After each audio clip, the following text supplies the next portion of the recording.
Γέρος άνθρωπος. Να σε ρωτήσω. Για καλημέρα. Άκουσα μια κομπούλα και έβαλε καινούργια τραγούδια προς το ρεμπέτικο. Άκουσα μεσημεριανό στο 107 κάπου πίσω και είχε συγκεκριμένα τραγούδια του Δημήτρη, ο Μπάμπης ο Βλού και κάποια άλλα σαν καινούργια μου φαινόταν. Μήπως είναι αυτά. Τα καινούργια δεν είναι καινούργια, δεν κάνουν, δεν είναι ούτε Μπάμπης ο Βλού.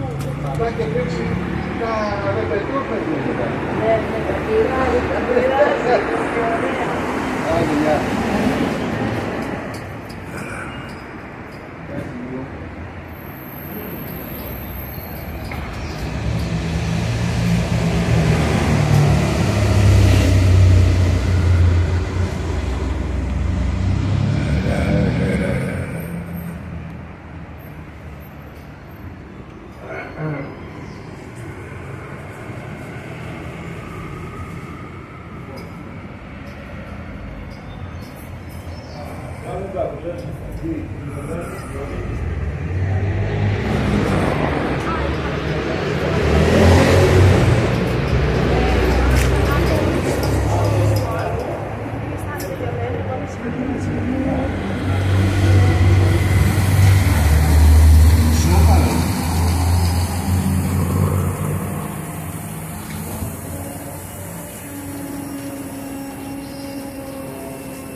Και πάει ο Γάλλος στο ερικό με τη Μελώνη και μιλήσατε.